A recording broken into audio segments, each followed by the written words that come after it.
Welcome to the Recovery Stories podcast, bringing you stories of hope, healing, and triumph over the bondage of addictions, mental health struggles, trauma, and dysfunctional family systems. Our courageous storytellers have chosen to live their journey out loud in order to show others that they don't have to suffer in silence. The stories you will hear are raw, real, and may involve graphic and triggering content.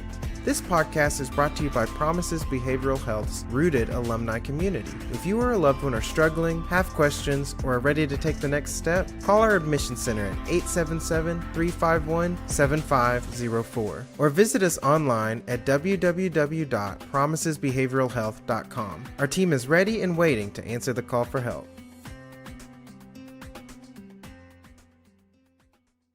Welcome to this episode of Recovery Stories. My name is Patrick Custer, and I'm your host. I'm so glad that you're all here with us today, whether you're streaming on any of the podcast platforms or live on Facebook or YouTube. We're glad you're here. Extra special guest for you all today. Nate Larkin is here, and one of the things I'm so excited about his story is that he is our first recovering sex addict to come on our show and share his story and journey.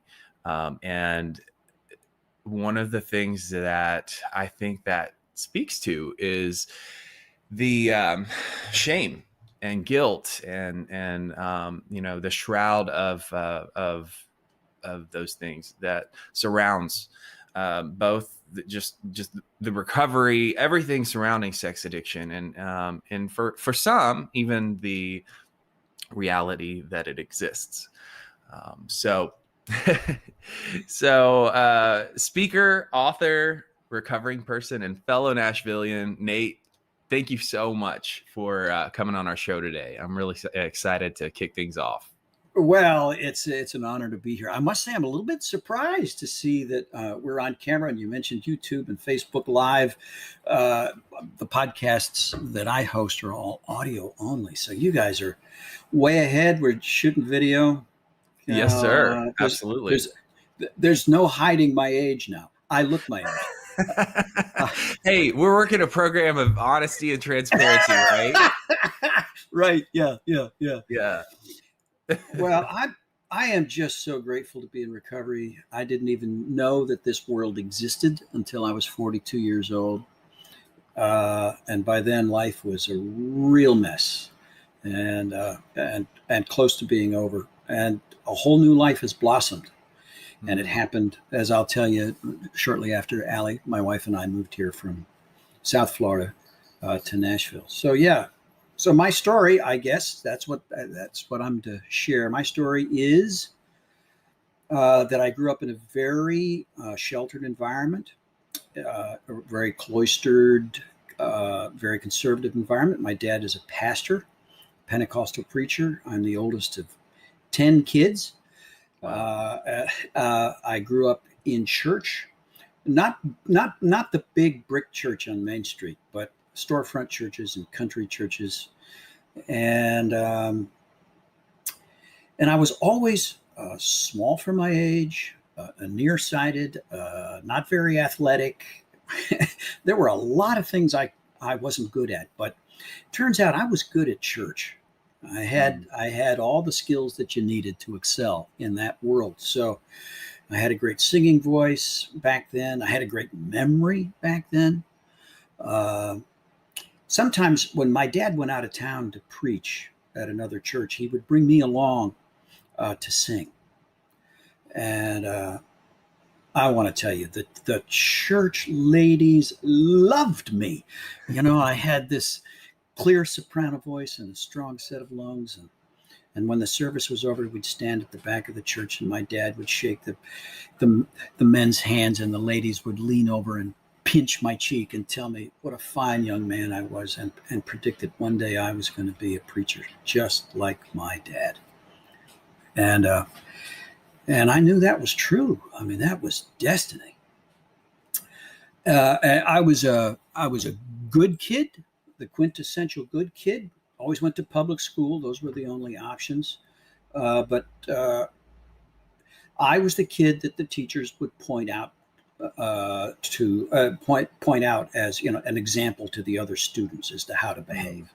Mm-hmm. Sometimes I heard my classmates refer to me behind my back as Saint Nate, which I always took as a compliment. It meant that I was doing it right. Hmm. But that was a role I had to fill, and that role became difficult at puberty. It was your When identity, like almost. It would if you didn't continue to fill it, who were you, and did oh, you still bring value to the world? absolutely, absolutely, and a lot of religious pressure on top of it, because it's not just about me now. I'm representing the church. I have a missionary responsibility to portray our faith right and to attract other people to it. Um, yeah, so the stakes are very, very high. Uh, but as new hormones begin to surge around my little body, and changes begin to take place, I start to notice things and feel urges that, in my mind, are not consonant with a Christian witness. And that certainly wouldn't make Jesus look good. So I had to hide those. Mm. Uh, it was now we know, of course, that it's not that all trauma causes addiction, but all addiction can be traced to trauma of one kind or another, whether it is a catastrophic event or, as one person has said, a phrase I've really come to like, whether that is just the chronic disruption of connectedness. Mm-hmm. Yeah. Yeah. Man. So there was a lot of trauma in my life growing up. Uh, my parents loved me, but I'm one of 10 kids, and this is a young couple that's working their tail off trying to make it in the world. And there's a lot of attention that I should have received that I didn't, and some attention that I did receive that I shouldn't have. Mm. I was socially isolated, except in church, and all of that connection came at the price of performance. So as long as I was behaving properly, I could have some form of connection. And I got a lot of affirmation in the church world, and even mostly from teachers and sometimes from classmates in the school world. But even that affirmation felt hollow, because I knew that they were only seeing the bright and shiny side of me. And I had, I think that the conviction began way back there, that if I ever let people see the shadow, if they ever see who I really am, all of me, they'll reject me. So I've got to perform. Really, this is a desperate thing. Yeah. And then there is, other big trauma. My mother, after the birth of her 8th child, I told you I'm the oldest of 10, but the last two are the product of my dad's second marriage. My mom had a catastrophic mental breakdown, spent a year in a mental hospital, and when I was 9 years old, committed suicide. Wow. So that was, and in our world, grief was proof of a lack of faith. Mm. I was told, mommy's gone to heaven, and this is a good thing.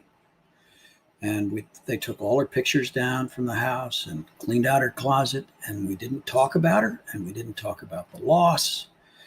And we put on a happy face, and a little over a year later, Dad remarried one of the babysitters, who turned out to be not emotionally equipped for the responsibility that fell her way. And so what followed was a lot of emotional abuse, physical abuse, all hidden, because we had to maintain this veneer of respectability. I don't think it's any accident that all 10 of us have struggled with addiction of one kind or another. Mm-hmm. I think it's strangely ironic that I'm the only one of the 10 who's not been divorced. Uh, and I'm certainly the one who, more than any of the others, should have been divorced. At any rate, Yeah. so I discovered a remarkable self-soothing activity early in my teen years. And although I didn't have any girlfriends, I had a lot of pretend relationships, let's put it that way, during high school. When I got to college, I did excel in school. And so, I managed to kind of escape the family system. And although I was destined to attend the same Bible school that my father had to become a Pentecostal preacher, some of my teachers took matters into their own hands and secured for me a full scholarship at a university. So I went to university as a religion major. I still knew that I had to become a minister. That was fate. So this was not a seminary and it was not a Christian college, but they did have a religion department, and that's where I went. And now began to date, had my first girlfriends. But by this time was really hooked on porn. Now this is long before the internet. So porn, when I got started, was pretty much Playboy and Penthouse magazine. I got a job in the periodicals department of the university library, where they had bound volumes of Playboy magazine since the first issue. Wow. Wow. Which was, I thought I had hit, I'd hit the mother lode right there. Yeah. And even though that's more than 40 years ago, I can still see many of those pages, right? Yep. I didn't realize that I was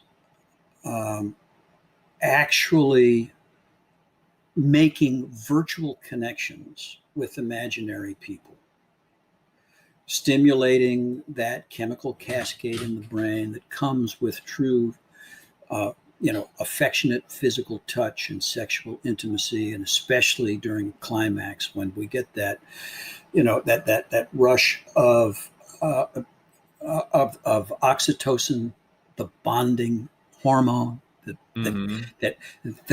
that lets us feel once again connected. It goes back to that feeling we had before we were born, when we were fully connected to another person, right? We've been longing for that ever since, to be a part.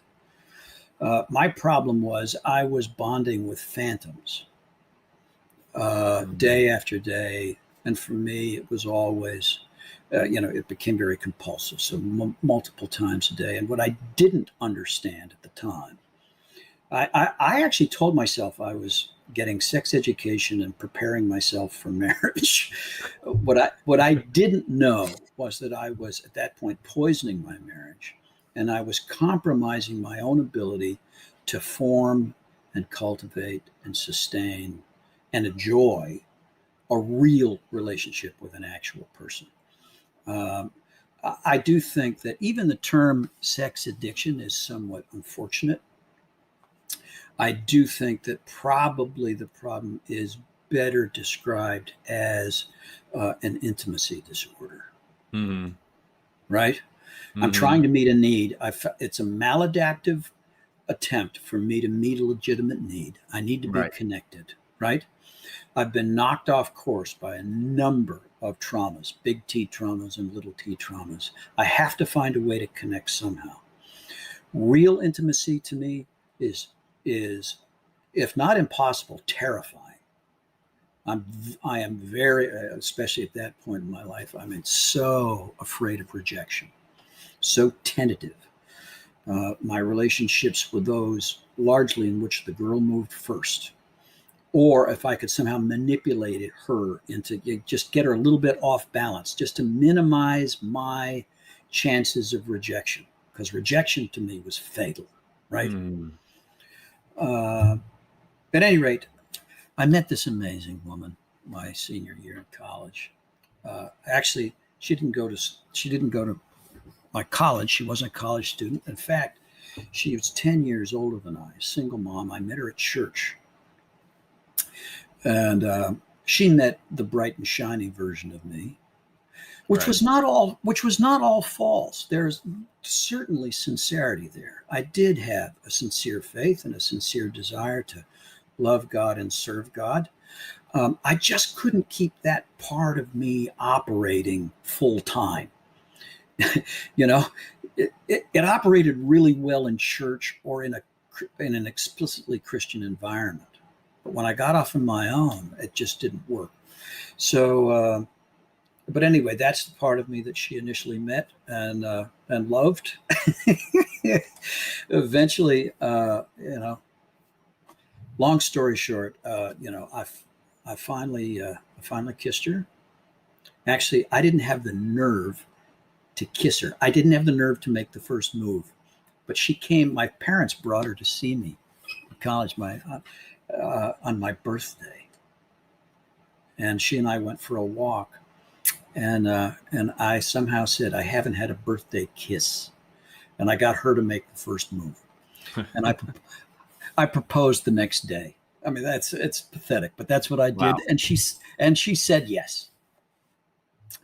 Well, we got married the day I graduated from college, and then off we went to fulfill the family destiny.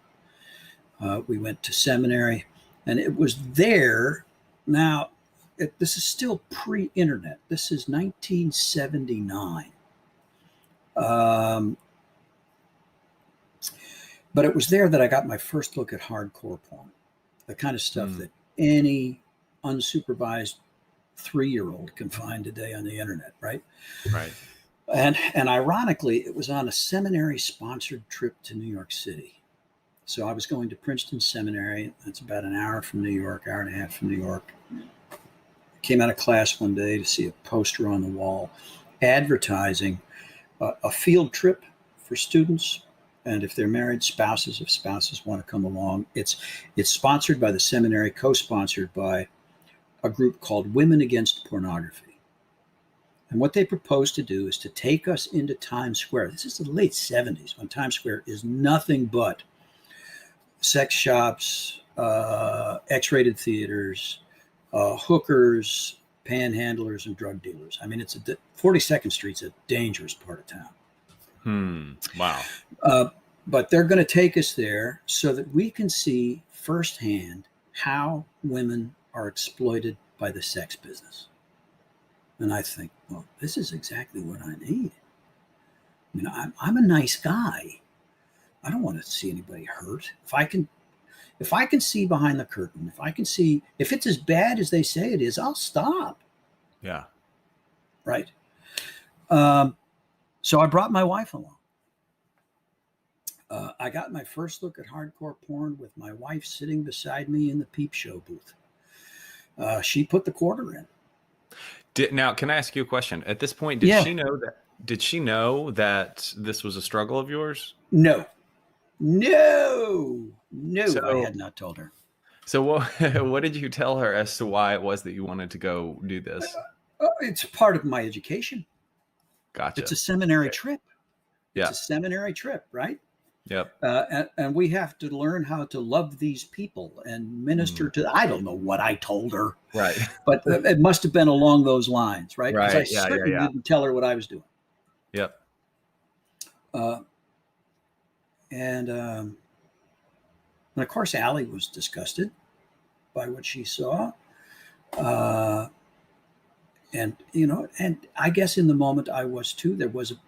In the moment, having had it framed the way it was framed for me, I could see that this was an exploitative, abusive thing, and I knew that what was going on screen wasn't real. At the same time, though, it's like somewhere, deep inside me, a door swung open. And baby, I had found I didn't know that those moving images have a lot more power than the still images that I had been using up to that point. That those images actually stimulate a part of the brain that cannot distinguish between, actual experience and virtual experience. It's what makes movies so powerful. This is a fully Mm-hmm. immersive experience, right? Yep. So I had just, I just graduated from pot to cocaine for me. A little did I know there are other steps on down the line that are even more powerful, but this was my first shot. And so it was only a few days after that that I was, making my excuses, slipping away from seminary, slipping away from home, driving down to Trenton, New Jersey, in search of a source for my new drug. And I'd never been a drinker up to this point, never been a drugger, but baby, I had found my drug. And of course, we now know that sexual arousal actually that stimulates the same pleasure centers in the brain that cocaine does, that even over time actually can change the brain in the same way that cocaine does. We can see it on brain scans. Now, what Allie could see was that my behavior was changing. I was drifting away from her emotionally. And this happens. And we'd been very close. And we're good friends and we're co-parents. By this time, she'd had a baby. So and my stepson now is 11 years old. So we had 2 kids. And she didn't know what was wrong. Something was obviously wrong. She thought it was her. I thought that sounded like a pretty good explanation. I went with that. I could even shift responsibility from my porn use to her. And I could make myself out to be the good guy. I'm actually doing her a favor by not burdening her with my sexual needs. Our power of rationalization is unbelievable, right? Yeah. At the same time, I was tortured by guilt and, tried to stop. And it's the same story. As W.C. Fields said about drinking, right? It's easy to quit drinking. I've done it 1,000 times, right? Yeah. Yep. Yeah. So I was also racked with guilt because despite my justifications, I was doing something that I didn't want to do. And it takes money and it takes time to pursue this kind of secret addiction. Right. That requires a lot of lying and a lot of hiding. So, I had a lot of planning. Time you would be spending thinking or using your brain to think about your family or work plans and goals for life. It's all occupied with planning the escapade, right? Right. And I'm pursuing a master's degree in a highly demanding academic atmosphere with, tons of writing and tons of reading every week. And I'm only at best half there. Yeah. Right. Yeah. So anyway, we graduated. I graduated. At that point, although I had been a preaching major at seminary and had won the preaching prize my senior year and had some job offers in churches, I was miserable. Allie was miserable. And Allie actually had found ways to medicate herself. She had spent the 10 years before I met her, she had spent stoned. And so she'd gone back to smoking. That gave me an excuse not to go to the ministry. Plus, we were miserable. Yeah. So we decided not to accept the job. We moved to Florida, joined a church. I eventually got a job as the church janitor. And it was there on a men's retreat that I heard a priest talk about porn. And it's the first time he talked about his own addiction to porn. I'd never heard pornography mentioned in church, ever. Right? Yep. I expected the building to collapse, and it didn't, right? Yeah. When I got home from that retreat, I summoned the courage to sit Allie down and tell her what I'd been doing. and she was hurt that I'd been hiding from her. But she was not hateful. She was understanding. She knows addictive behavior. She said she was sorry that I had to fight that by myself, and that we didn't have to fight it. I didn't have to fight it by myself anymore. I could always tell her when I was tempted. She was there for me. I mean, she was terrific. And then the compulsion seemed to evaporate, at least for 2 or 3 weeks. And I thought, this is it. This is perfect. My wife will be, my accountability partner, the only person who knows. Nobody else will ever have to know.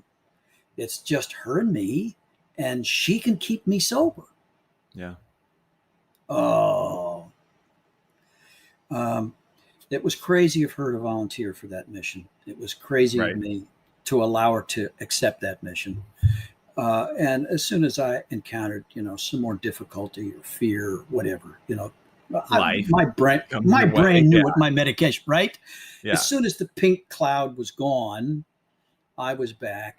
And, a couple times I told Allie, and I could see that she took it bravely, but it hurt her. Mm-hmm. And I love her. I don't want to hurt her.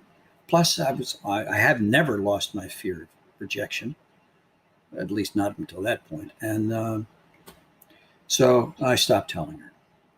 Allie assumed that that's because we'd made it through the whitewater. And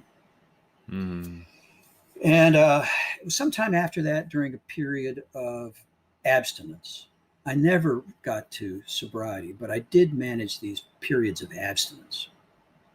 It was during periods of abstinence that I accepted the invitation to start a church in South Florida. By this time, so we've got 3 kids by now. I start a church. I'm a pastor. The church starts to grow. Things are going well, but along with that comes pressure. I told myself when I started, I said, this is really the way to stay safe. If I'm going to be in the spotlight, I certainly won't act out. Right? And now that I'm being paid to be a godly person, I will be a godly person. Yeah. Yeah. So how long did that last? Not very long at all. Not very long at all. So I'm going to adult bookstores on a daily basis. But I'm a very busy pastor. I've always got to go somewhere. Nobody's, I don't spend a lot of time in the office. Let's put it that way. It was a startup church. We didn't have an office. The office in my car was the office. So, and I needed a lot of time to think and do sermon preparation and a lot of other bullshit that could cover for what I was actually doing. Mm-hmm. And then about 4 years in, it took a darker turn. One of the ways I'd rationalize porn use was, to me, it was a bulwark against adultery. Because I was having, because I was sexually active with people on film, people who didn't exist. I wasn't being physically unfaithful to my wife. I was doing her a favor, eating out so she didn't have to cook. That's, Wow, that's a great way to put it.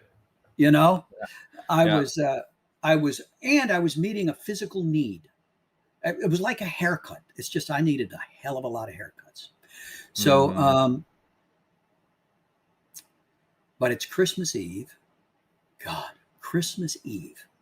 We still don't have our own building, but we've borrowed a beautiful church building in downtown Fort Lauderdale to have a candlelight service. I've got to go early to get things set up. Allie will follow with the kids. So I go down into Fort Lauderdale, get off I-95. I'm heading east on Broward Boulevard. It's about 5:30. It's unseasonably cold. It's in the 50s. And suddenly it starts to rain. Now ahead of me, I see this lone female figure on the sidewalk, and I think,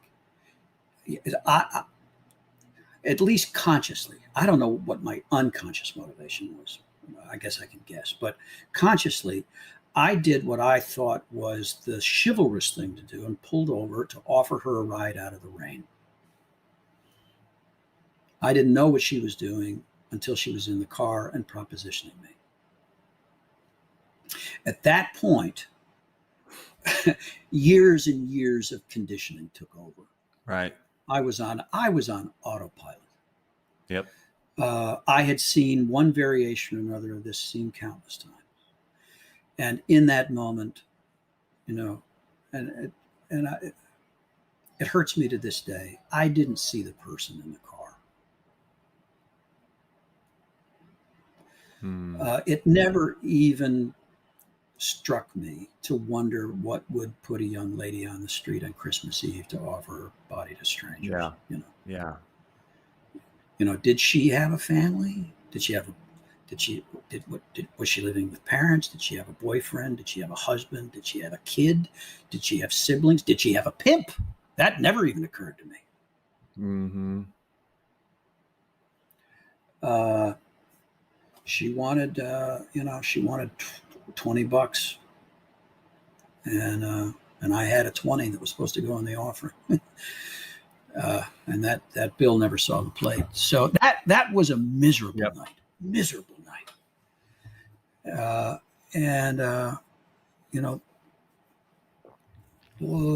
Later that night in the service, just to look out, in the flickering light of the candles to the sound of the sacred music, my wife and kids and all the people who loved and trusted me, knowing what I'd done, and worse, knowing that I was going to do it again. Yeah. I did. I said I wouldn't. I prayed I wouldn't. I promised I wouldn't. And I didn't right away. But I did, and then I did it again and again. Always very, very careful. Now, this was a time when big name preachers were plastered all over the magazine racks and the network news. They were being caught, and Now, I was by no means famous, but I was building a good reputation in South Florida, and I knew that I just had this. I lived with this sense of doom that sooner or later I was going to get caught. And I was going to be exposed. And that to me was the worst thing imaginable. By now, I wake up on my 30th birthday with a sense of dread and knowing that something has got to change. I've got to either quit the behavior or quit the ministry. And at this point, there's only one I can do. So I tell Allie, I'm going to quit. I retire from the ministry, stun my congregation. They're angry and disappointed. Did she know why? No, but she knew I was under a lot of pressure. She didn't know where all the pressure was coming from. But we were not, I was emotionally distant. I was becoming just prickly and tough to be around. I was drowning in self-hatred. When you hate yourself, it's pretty hard to be consistently loving toward other people, right? Yeah. And I think Allie had the sense that, when we were intimate, I was using her. I wasn't loving her. I was performing my way all the way through life. And she thought, she received the news with relief. It was a terrifying thing. The only thing I'd ever thought of doing, the only thing I trained to do, the only thing I was qualified to do, I was not going to do. And I had a family to support. But to her, it was worth it because now maybe she could get her best friend back. Maybe it was the pressure of the ministry that was the problem. So I quit. And I remember it was about this time I was listening to, I was driving, had the radio on to an AM station, an all motivation station, a self-help station, all self-help all the time. And And the guy on the radio, this motivational speaker, was saying, "Are you afraid to go to that audition or job interview? Afraid you won't get the part? Afraid you won't get the job?" Well, he says, "I have a solution for you." He says, "Don't go. Send somebody else." He says, "Here's what I mean." He says, "The people who are looking to hire somebody, they know exactly what they're looking for. They've actually written a description of that person. So read the description, create that person, and send him to the interview." And I thought, I can do this. I've been doing this my whole life. Yeah. So right there in the car, I decided I am not Nate the minister. I'm Nate the business guy. And it worked. Oh, within a week and a half, I had a job. Within a year and a half, I was a partner in an engineering firm. Wow. And I've never had an engineering course in my life. But now, I was making money, far more money than I'd ever made in the ministry, with far less accountability. And I had expense account, and nobody was questioning anything. I had cash when I needed it. I had lots of reasons to travel. I had overnight travel, and what followed was a very dark dozen years. Reconstructing it later with the help of a sponsor, breaking out the spreadsheet, answering the question, how much does your addiction cost you? Just in dollars and cents. My best estimate 22 years ago when I did it, my best estimate is I'd spent $300,000 on porn. $300,000? Yeah, it's my best guess. Wow. Because now I could afford to, make a rent. I didn't have to pick up girls on the street anymore. That was dangerous and stupid, but I could, now I still did not see any of these women as people. It was, I spent a lot of money on bad sex is what I did, because there was no real connection. Right. Sexual acting out is at its root dissociative behavior. I know that now.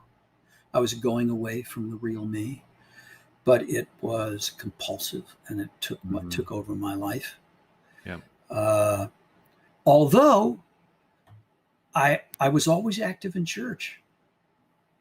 Church was the place where I felt I could breathe, where the part of me that I thought was the good part, the best part, the real part, the part I desperately wanted to be. Saint Nate. Saint Nate could breathe at church. Right. Yeah. And I could get to a sense of forgiveness, and I could live with myself, and I could turn over another leaf, and I could promise, and I could. I loved church. And worked very hard and was successful in keeping those two worlds separated. But it was a miserable existence. Well, 22 years ago now, I guess it's been. By this time, I was a highly paid trial consultant. I was working a big construction defect case in Tampa, coordinating all the expert testimony on a $150 million case. Now, the rest of the trial team was staying in a 4-star hotel next to the federal courthouse. I was staying in a flea bag motel between two strip clubs on the edge of town, not getting much sleep. But that was I'm assuming that was by choice. That was my choice. Yeah. Absolutely. Yeah. I don't know how I made my excuses. I don't know where I told them I was. Right. And how I was still managing to coordinate the testimony on this big trial with everything. I don't know how I did it. I'll tell you what, in those years, if I had not been a partner in the company, I'd have been fired. Yeah. You know what I mean? Yep. Because, but I kept it, I could keep it going. I could be very productive in very short bursts. That's how I functioned. But at any rate, came out of the courthouse on a Friday afternoon. We were on recess for the weekend, and By now I had a cell phone, and there was a message from my wife. And she said she'd gotten a phone call from our son. My stepson now was married. He and his wife had called to say, actually, his wife had called to say that she was pregnant with our first grandchild. Wow. And they were going to move to Middle Tennessee because they heard it was the best place in the country to raise kids.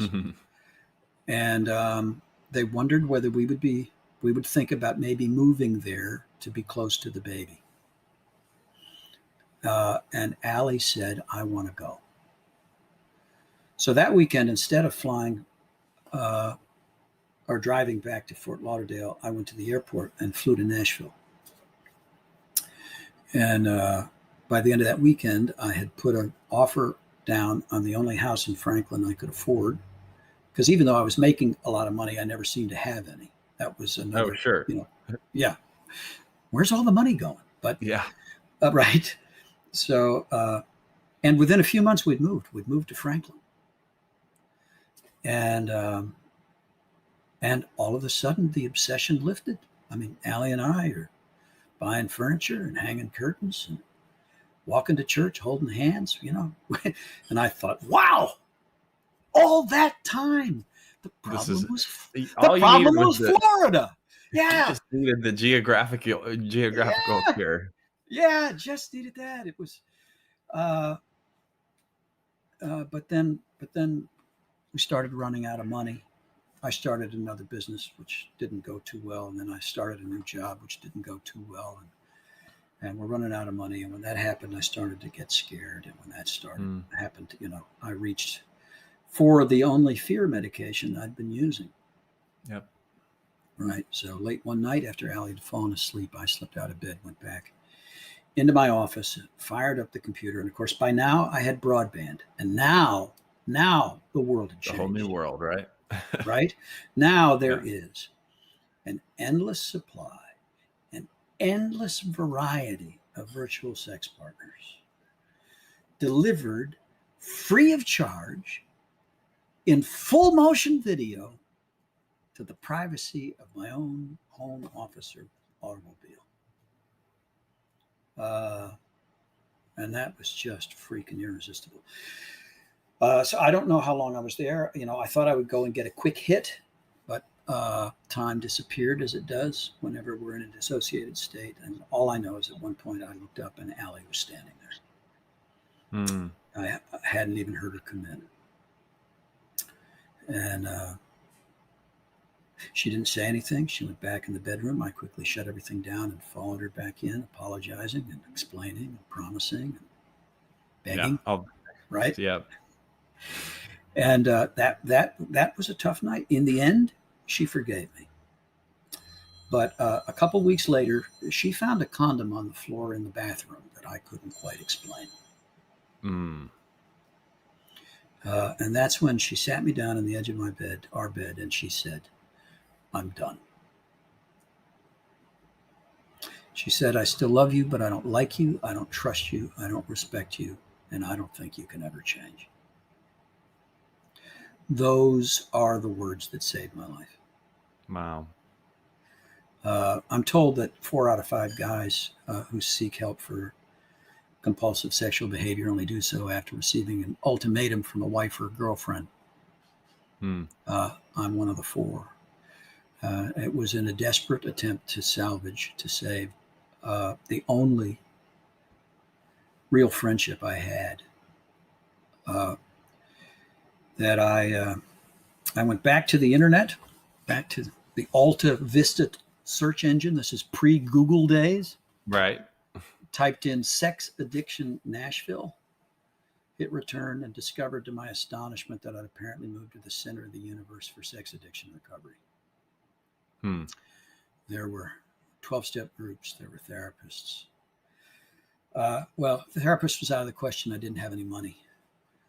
But I called a number for a 12-step group, left a message, got a call back within a few minutes telling me where there was a meeting that night in Nashville, 7 o'clock at a church. I got there at 6:45. sat in the parking lot as other people pulled up and went inside. I couldn't find the nerve to get out of my car. Left at 7:15, drove around for an hour, coming up with the story I would tell Allie. Yeah. I didn't need to bother. She wasn't listening. I was back the next week, about to drive away for the second time, when I saw a guy I recognized pull up and get out and walk in the church. He was a guy I'd seen at church, at my church, our new church we were going to. I'd heard him speak up a couple times in Bible study, and there was something about this guy I liked. So, he just was who he was. He seemed very comfortable inside his own skin. Very clear he was a Christian. He was fully engaged in everything that was going on. But the thing that was most striking about this guy was he talked about his sin in the present tense. I followed him inside. And that, what I found inside really started everything. That changed my life. Not like that was day one of sobriety for me, but Right. that's where it started. I remember coming out of that meeting furious that I had spent a lifetime in church and had never been in a room that safe. I'd never heard honesty like that in my life. I'd never seen that kind of humility. I'd never felt empathy like that. I'd never felt love like. Yeah. Here it was in the basement of the church in the middle of the week while all the good people were gone.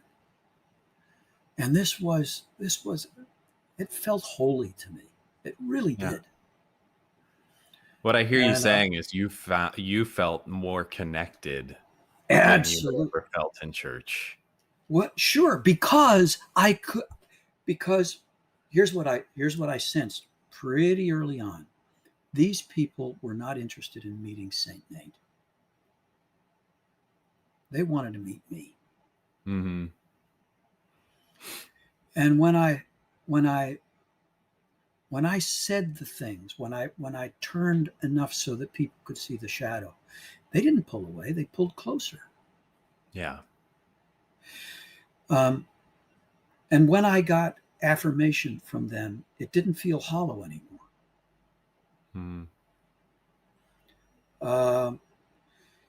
And after that first meeting, the guy from church said, "If you want, I'll walk with you a while." He became my first sponsor. He really became my first male friend since childhood. Wow. Yeah. And that's when I discovered the big book. He gave me the big book. I devoured the big book and the 12 and 12. And it just revolutionized everything for me. And a classic. I got so excited. I started selling recovery long before I owned it. Right.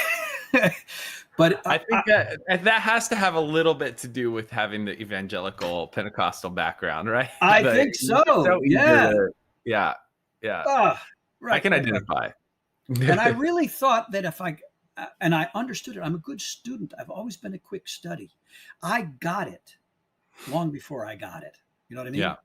Yeah. I understood it long before I actually experienced it. Mm-hmm. And I tried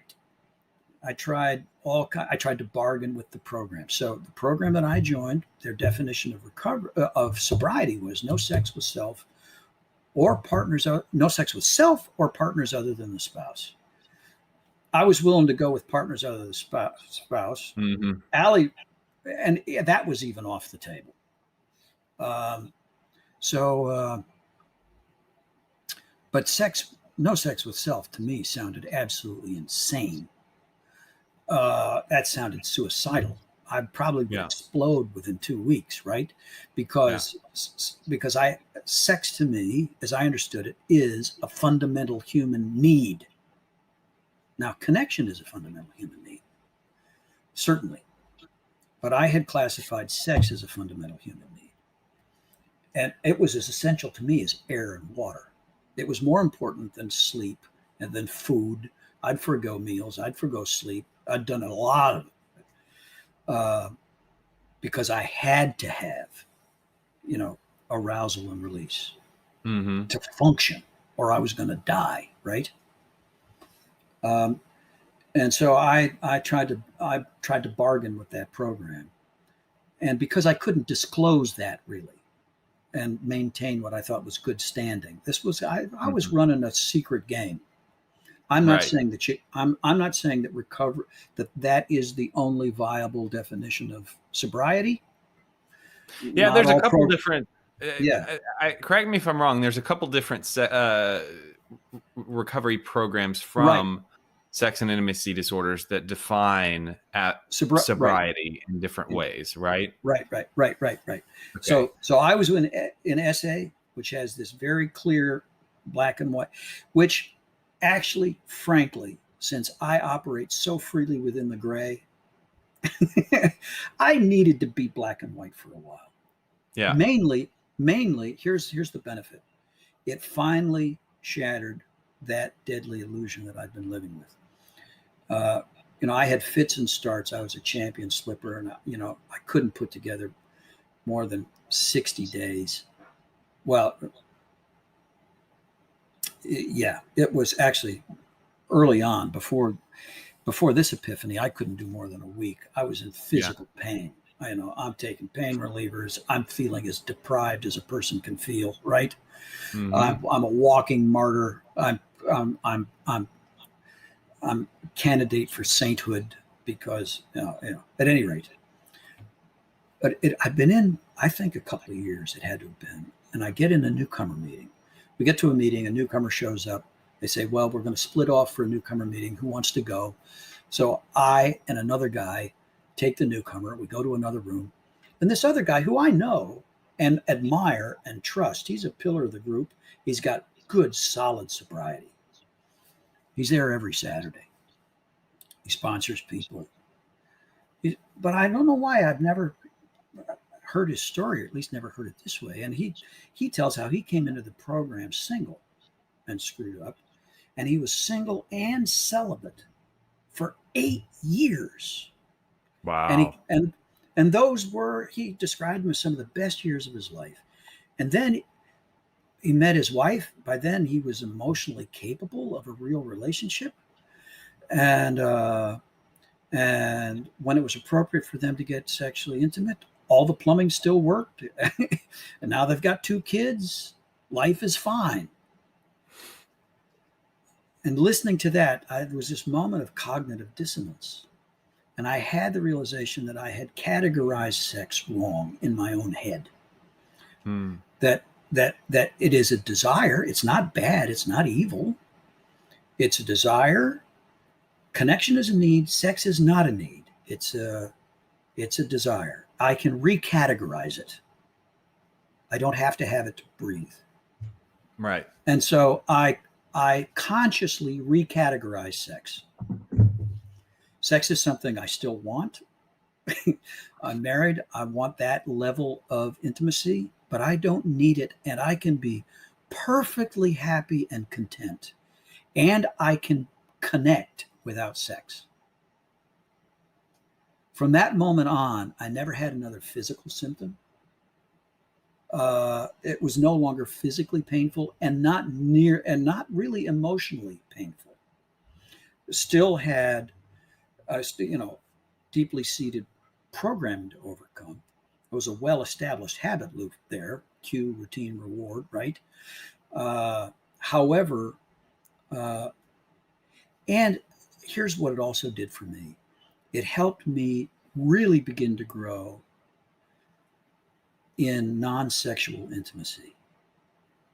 I think one of the things that Allie will say today. By the way, we're still married, and Allie will tell anybody that as awful as those first 20 years were, she'd take them in a heartbeat to get what we have today. One of the things that made our relationship intimacy difficult early was I was always swinging for the fences when when she got close to me. To me, intimacy was only sexual intimacy, and that's where I was going, always. Now, I really want intimacy. I want connection. I want emotional intimacy.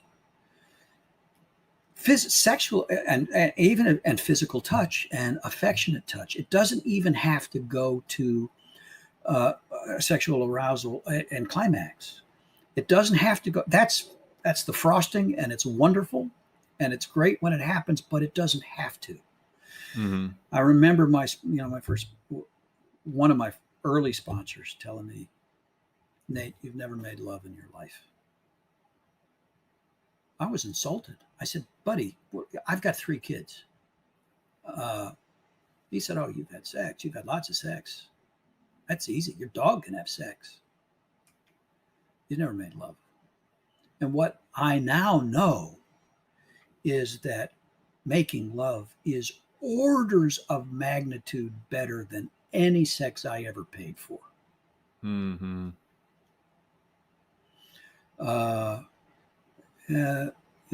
And I'm grateful to be in a place of serenity. I'm grateful to have some, and I'm grateful to know that this freedom that I have is fragile. It requires maintenance. I keep it by giving it away. I protect it with boundaries and brothers. But I now have, Allie was my only friend, really, for the longest time. I was very well known, but nobody knew me. I always kept people, for fear that they would discover the part of me that they would have to reject, right? Sure. Now that part is gone, that fear is gone. I mean, that part is there. I mean, but I'm not hiding my messed up parts anymore, right? It is so good. I mean, it's a huge relief for Allie that she doesn't have to be my only friend. She's my best friend, but she's not my only friend. Right. I've got a buddy who, when he talks to younger guys, he talks in colleges, and he goes, "Hey, fellas, if 5 years from now you're married and your wife is your best friend, you are a lucky man. But if 5 years from now you're married and your wife is your only friend, you're screwed, and so is she."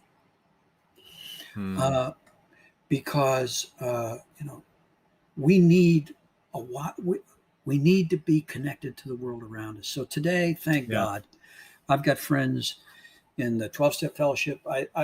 I took this passion back into the church. I really want to see in churches. I want people to be able to come to church and have that experience that I had that first time in the church, where I can bring my real self, right? And I can say the real truth. And I can ask for help, and I can give help. And I can start to get away from this terrifying, lonely life and enjoy a communal life of connection. I want to be able to be a member of the human race in church. Yeah. And it was out of a desire to do that. I respect that 12-step recovery is non-sectarian and that we don't use explicit Christian language in 12-step recovery. I really love and value 12-step recovery. I have a mission in the church to guys who that's their vocabulary. Yeah. And they want to be able to integrate their Christian experience with their recovery experience. They don't want to have to do one or the other, right? I will tell you, I had no idea how big the recovery subculture is until I joined it. Right. And early on in 12-step, there were very few 12-step meetings for sex addicts here. I mean, I had my Saturday meeting. The other meetings, I live in Franklin, Tennessee, which is 30 minutes from Nashville. I had to drive into Nashville every day to go to a meeting. Now there's meetings. Now there's meetings everywhere. But I would, during those years, I went to a lot of AA meetings. Sure. And they were extremely helpful.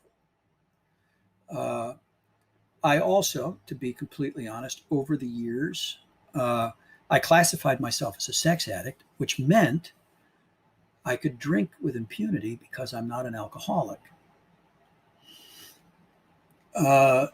Over the years, and it actually, in the years that Allie and I had a hard time connecting, it was strained between us. She was coming to terms with the betrayal trauma, coming to find Mhm. out that I'd been lying to her for 20 years, right?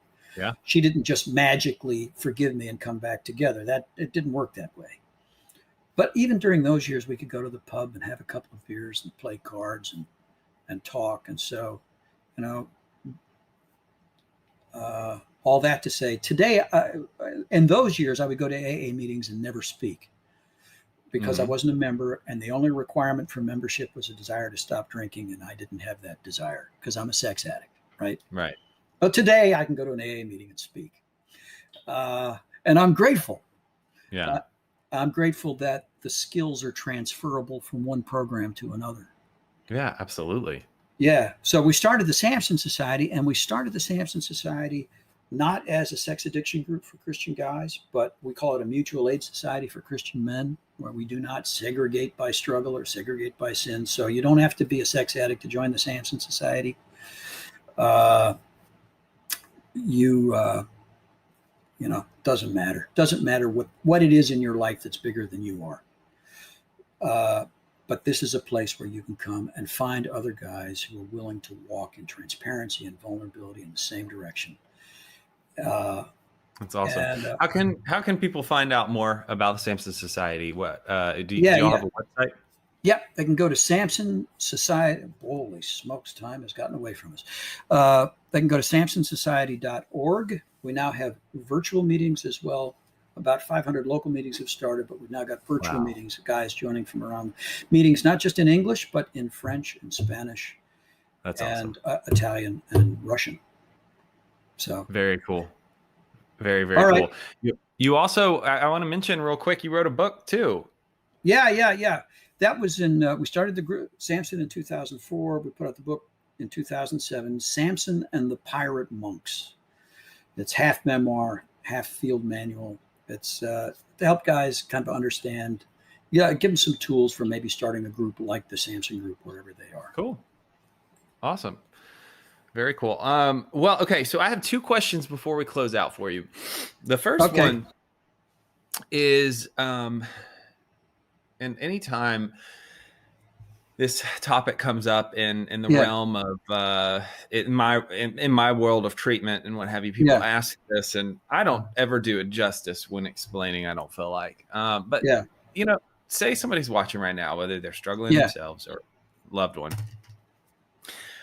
Can you describe for us the best way you know how the difference between a typical person's sex drive being high yeah, and what it looks like when it's disordered and someone might need help yeah, in that realm? yeah, yeah. Well, the classic definition of addiction is, continuing in a behavior despite adverse consequences. So certainly, if your sex drive is, uh, if in response to a high sex drive, you are doing things that endanger your health or the health of others, or you are, if you're losing jobs or getting arrested, that kind of stuff, then obviously uh, you need some help. I would even soften that a little more. I think that because sex provides such a powerful self-administered drug that can be so self-soothing. It's a very a powerful medication, both a stimulant and a depressant. It can operate in all kinds of ways. Yeah. Um, it can be very tempting uh, to just choose sex as a coping mechanism, as a way not to deal with life's realities. Yeah. And those realities don't go away. Problems don't fix themselves. Opportunities don't stay forever, and threats don't just magically evaporate. Um, and I would say, if you find that if you're turning to sex as an escape from life's realities, or as a way to just kind of, it seems like it helps you cope with, I mean, for years during active addiction, when I would use sex as a reward. I would say, okay, if I work for 30 minutes, I can go to the strip club. Right. And so I will, the truth is, when I look back, I was not doing high quality work. I was not fully focused. I was not there. Here's what, let me give you a positive reason to address any sexual compulsive behavior you have. When I shut down that, what I can now kind of think of as a second operating system, that other secret thing that was going, right? When I shut that, because sexual acting out is dissociative, you have to kind of go away from yourself to do it, and then you come back. You know, okay? When I shut that down and just was living one life instead of two, in one brain instead of two, recovery is about the integrated life. The logo of the Samson Society is a monk with an eye patch, right? So it's the integrated life. What I got to tell you, everybody talks about, how much more time you have when you get sober. Yeah. No matter what you're getting sober from, how much more money you have. And what was most astonishing to me was how my creativity exploded. Yeah. Up until that time, despite, a really good education, I was the poster boy for unfulfilled potential. Right? Yep. And this thing that I thought was a crutch that I was using, that I thought was kind of helping me get through life, was hindering me more than anything else. I don't know whether I answered your question. You absolutely straight did. on. Yeah. Yeah. Okay. Yeah. No, thank you. Okay. So last question.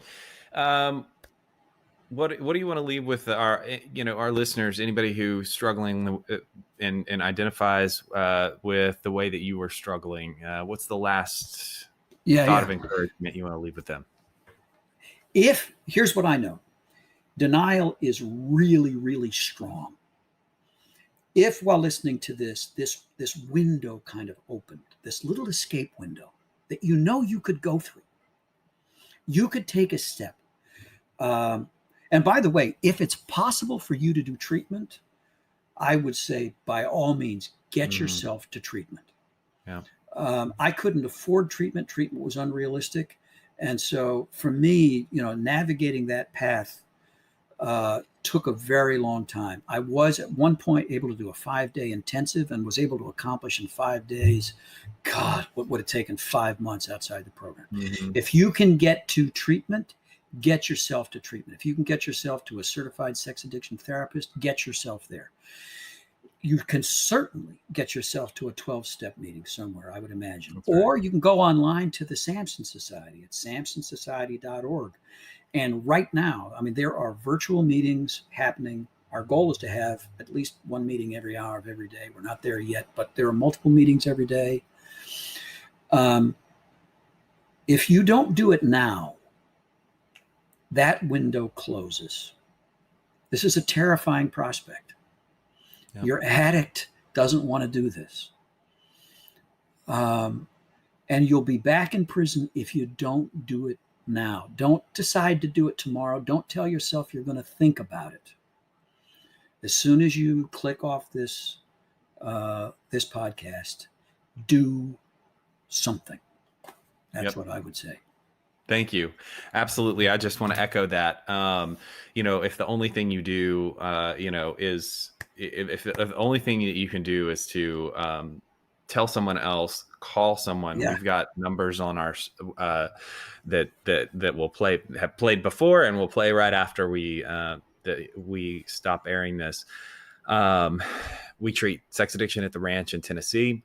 Have got a wonderful program. And just like Nate mentioned, there's so many great resources online, but at the very least, if all you can do is tell someone you trust that you're struggling, tell someone you trust that you're struggling and go from there, because, our sickness, it thrives, it grows, it spreads in darkness and in secrecy.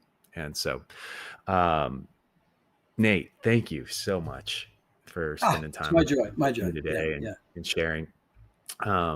It's you know, we talk about stigma all the time in behavioral health, and everything under that umbrella, whether it's chemical, alcohol, mental disorders, sex addiction, eating disorders. It's all, they're all under this umbrella where there's stigma that prevents us from admitting we have a problem, telling somebody we have a problem, getting help for that problem. And so it's voices like mine and yours that make a difference and make that change. And so thanks again for doing this today. All right. I know that it's going to help a lot of people. So it was a privilege. I love doing this. I'm so grateful that I've had a few more years to do it. Awesome. With that, thanks again, Nate. Thanks to everybody for sticking with us Patrick. through this time. Okay. And take care of yourselves. For more information on today's episode, check out the show notes. Recovery Stories is brought to you by Promises Behavioral Health's rooted alumni community. If you or a loved one are struggling, have questions, or ready to take the next step, call our admission center at 877-351-7504 or visit us online at www.promisesbehavioralhealth.com. Our team is ready and waiting to answer the call for help. Whether you're watching on YouTube, Facebook, Instagram, or listening on Spotify or Apple Podcasts, please share with your friends. Follow, subscribe, and leave us a review. We are grateful for you and hope that you have been encouraged by today's episode. As always, remember you are only one decision away from a completely different life, and it is never too late to start loving yourself.